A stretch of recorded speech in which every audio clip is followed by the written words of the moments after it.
bercanda.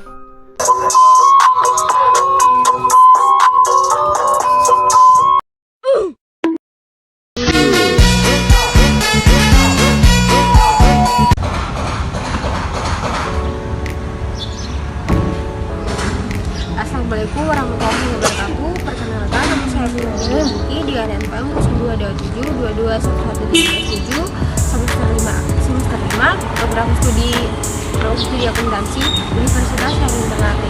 Di sini saya mau menjelaskan sedikit tentang entity theory. Jadi entity theory adalah sebuah pendekatan dalam dunia akuntansi dan manajemen yang memandang entitas seperti perusahaan, organisasi, atau badan hukum sebagai entitas yang terpisah dari pemiliknya. Dalam konteks akuntansi, entity theory berfokus pada pencatatan transaksi yang terjadi pada level entitas itu sendiri, tanpa pertimbangan pengaruh atau hubungan pribadi pemilik atau manajemen.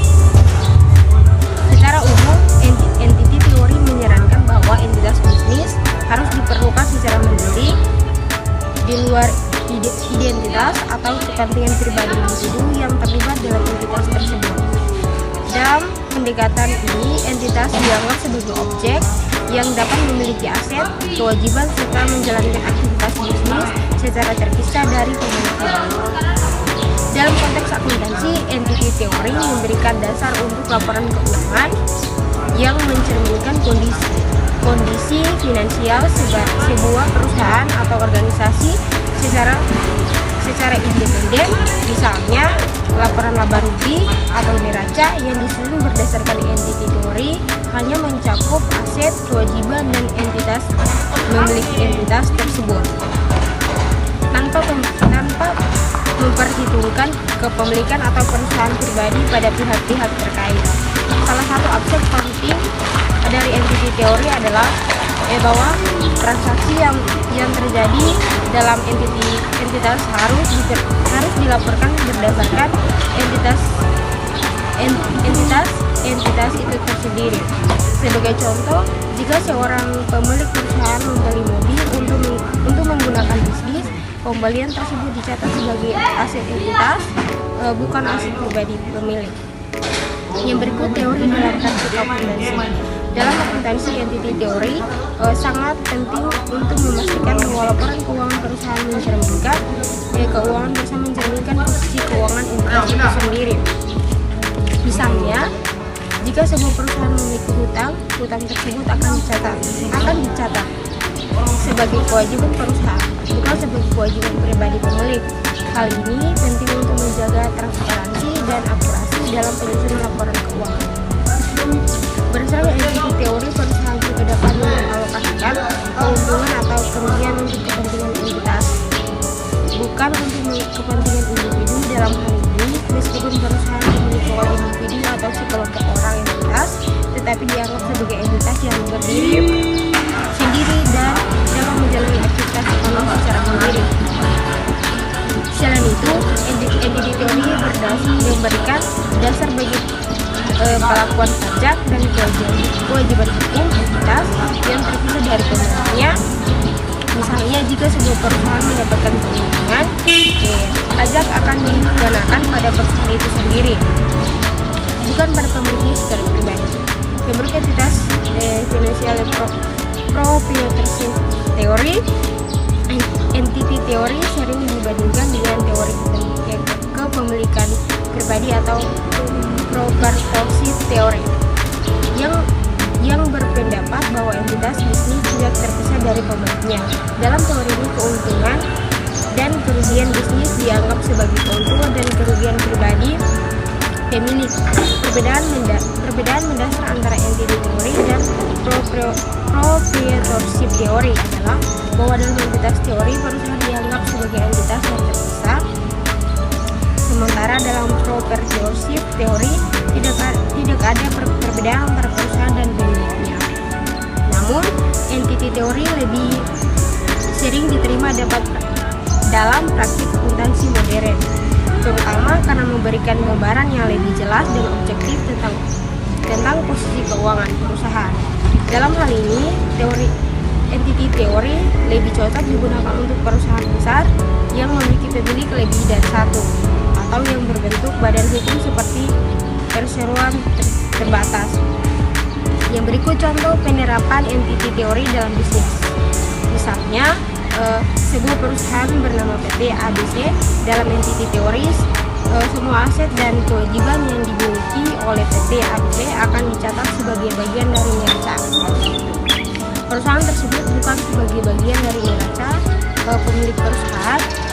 Jika pemilik perusahaan tersebut menginvestasikan uang pribadi untuk modal perusahaan, meskipun uang tersebut milik pribadi, uang tersebut tetap dianggap sebagai modal yang dimiliki oleh entitas bisnis PT ABC dan akan dicatat sebagai entitas perusahaan. Begitu juga dengan transaksi lain seperti pembelian properti atau peralatan untuk digunakan dalam operasi bisnis. Properti atau peralatan ini dianggap sebagai aset perusahaan, bukan sebagai aset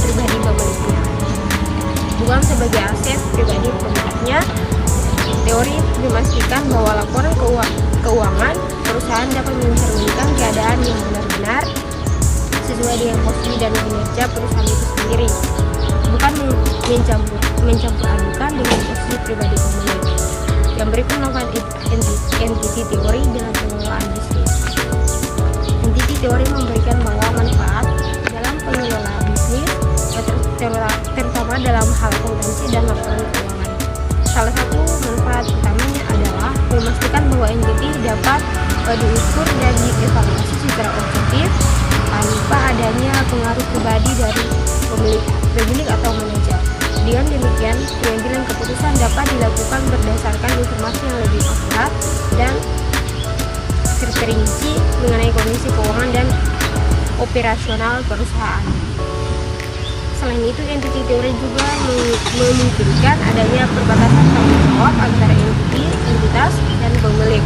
Misalnya, jika perusahaan mengalami kebangkrutan, pemilik tidak secara pribadi bertanggung jawab atas kewajiban perusahaan, kecuali jika terdapat kelalaian atau kesalahan besar dalam pengelolaan bisnis. Dengan demikian, entity teori memberikan perlindungan hukum yang jelas bagi pemilik, sekaligus memastikan bahwa entitas itu sendiri memiliki kewajiban dan hak yang terpisah. Yang berikut entity teori dalam praktik hukum. Dalam praktik hukum, entity teori juga penting karena memberikan dasar untuk perlakuan hukum yang terpisah antara entitas bisnis dan individu yang mengelolanya. Misalnya, dapat sebuah perusahaan terbatas PT, perusahaan yang sebagai badan hukum yang terpisah dari pemiliknya, yang artinya perusahaan dapat memiliki hak dan kewajiban serta dapat menguat atau dibuat atau nama perusahaan itu sendiri. Hal ini berbeda dengan entitas bisnis yang berbentuk kepemilikan tunggal di mana pemilik dan perusahaan dianggap sebagai satu kesatuan. Perlakuan hukum yang terpisah antara entitas dan pemiliknya ini sangat penting dalam situasi tertentu, seperti perusahaan terlibat dalam sengketa hukum atau kewajiban utang. Dengan adanya entity teori, pemilik perusahaan akan terlindung dari tanggung jawab pribadi atas utang perusahaan, kecuali jika ada bukti penyalahgunaan atau pelanggaran hukum. Yang berikut entity teori dalam perspektif pajak. Dalam hal pajak, entity teori juga memainkan peran penting. Sebuah perusahaan yang didirikan sebagai entitas terpisah akan dikenakan pajak atas pendapatan yang dihasilkannya sendiri, tanpa perhitungan penghasilan pribadi pemilik. Hal ini berbeda dengan jenis usaha seperti pemilikan tunggal, di mana pendapatan dan pengeluaran perusahaan dihitung bersama dengan penghasilan pribadi pemilik untuk tujuan pajak. Contohnya dalam perusahaan perbedaan hukum seperti PT, jika perusahaan menghasilkan keuntungan, maka perusahaan tersebut akan dikenakan pajak dan bukan pemilik usaha. Hal ini membuat membuat pajak lebih terstruktur dan adil, serta memudahkan perhitungan kewajiban pajak dan perusahaan. Yang berikut entity teori dalam perspektif perencanaan bisnis. Bagi perusahaan yang berniat untuk mengembangkan bisnis dalam jangka panjang, entity teori menawarkan keuntungan dalam hal perencanaan bisnis. Sebuah entitas yang terpisah memungkinkan pemilik untuk lebih mudah melakukan perencanaan keuangan dan strategi bisnis. Pemisahan antara aset pribadi dan aset perusahaan memudahkan pengelolaan dan perencanaan baik dalam hal pengalokasian modal, pembagian keuntungan, maupun pengembangan keputusan strategi lainnya. Dalam entity teori, perusahaan dapat merencanakan pengembangan usaha secara lebih sistematis karena laporan keuangan yang disebut mencerminkan keadaan entitas yang objektif dan akurat. Hal ini juga akan sangat membantu saat perusahaan ini menarik investor atau mengajukan pembiayaan, karena investor dan pemberi pinjaman cenderung lebih percaya pada perusahaan yang memiliki sistem akuntansi yang jelas dan terpisah. Yang berikut entity teori dalam perspektif pembiayaan. Dalam konteks pembiayaan, entity teori memberikan dasar yang kuat bagi perusahaan untuk memperoleh dana dari pihak ketiga, baik memulai pinjaman maupun investasi.